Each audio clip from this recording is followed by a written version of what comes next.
সকালবেলা উঠে দেখি মুরগিগুলোর এমন অবস্থা, দেখে তো মনটা অনেক বেশি খারাপ হয়ে গিয়েছিল।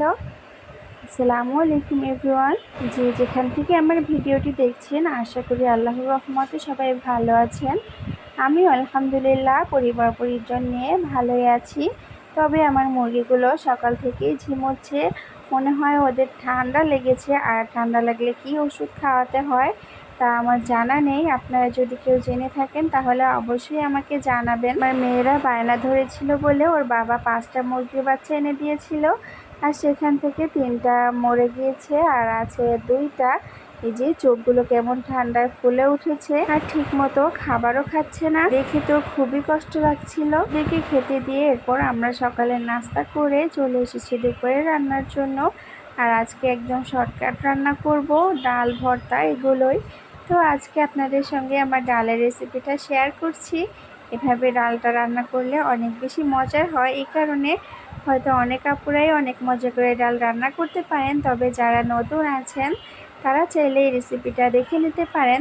তো আমি প্রথমেই ডালটা ধুয়ে পরিমাণ মতো পানি দিয়ে দিয়েছিলাম আর ঢেকে ডালটা একদম কমিয়ে দিয়েছি ডালটা সিদ্ধ হয়ে যাওয়া পর্যন্ত। আর যখন ভালোভাবে সিদ্ধ হয়ে গিয়েছে তখন এই হ্যান্ড হুইস্কের সাহায্যে আমি ডালটা ঘুটে নিচ্ছি। আমার ডাল ঘুটনিও ছিল, তবে সেটা আমার ছেলেটা বারান্দা দিয়ে ফেলে দিয়েছে।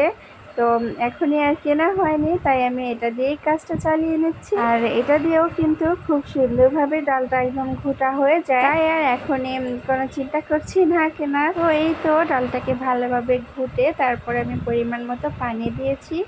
আর অনেকদিন ধরে আম দিয়ে ডাল খেতে ইচ্ছে করছিল, আর ডিপ ফ্রিজে ছিল 2-4 টুকরা আম।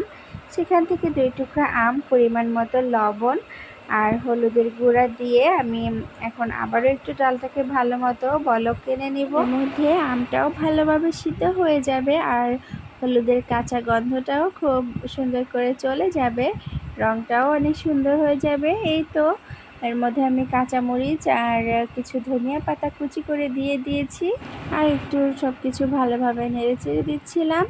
এই তো এদিকে ডালটা হয়ে গিয়েছে। এখন এক সাইডে সরিয়ে রেখে একটা প্যান বসিয়ে তার মধ্যে পর্যাপ্ত পরিমাণে সয়াবিন তেল দিয়ে আমি কিছু পেঁয়াজ কুচি আর রসুন কুচি করা দিয়ে দিচ্ছি।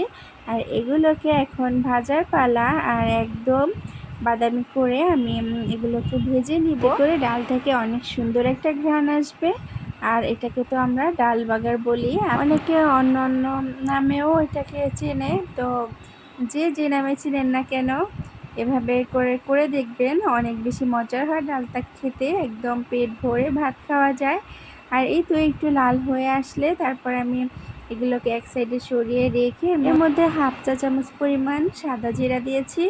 আর এটাতে কিন্তু খুব সুন্দর ফ্লেভার আসবে, আর যখন খাওয়ার সময় দাঁতের ফাঁকে পড়বে, অনেক বেশি সুন্দর ঘ্রাণ আসে এভাবে করে খেতে। আর এই তো বাগারটা হয়ে গিয়েছে, আর আমি এখন ডালের মধ্যে ঢেলে দিচ্ছি।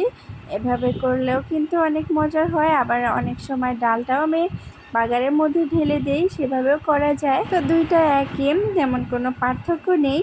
আর এই তো আমার ডালটা হয়ে গিয়েছে, অনেক বেশি মজার হয়েছিল ডালটা, সবাই তো একদম তৃপ্তি করে খেয়েছি। আর আমি তো এখানে আলু ভর্তা করব, এর জন্য আলু সিদ্ধ করে নিয়েছিলাম। আর আমার ছোট মেয়েটা বলছিল, আম্মু আমাকে একটা আলু দাও, ভাইয়াকে খাওয়াবো। পরে আমি দিয়েছি, আর তার ভাইকে খাইয়ে দিচ্ছে, আর ভাইটাও মাশাআল্লাহ মজা করে খাচ্ছিল।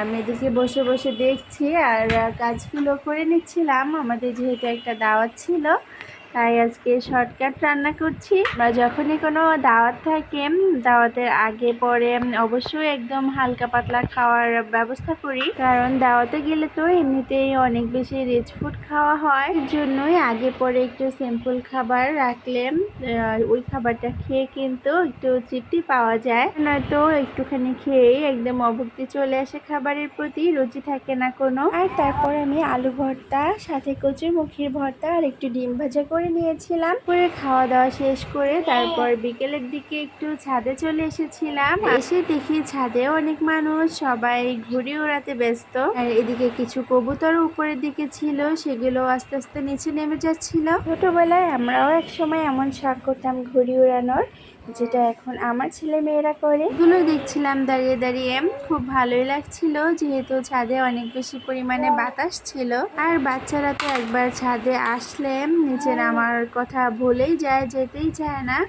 তো এদিকে কিছু পুঁইশাকের আগা অনেক বড় হয়ে গিয়েছিল, সেগুলোকে একটু কেটে নিচ্ছিলাম। এগুলো দিয়ে একদিন তো রান্না করে খেতেই পারবো।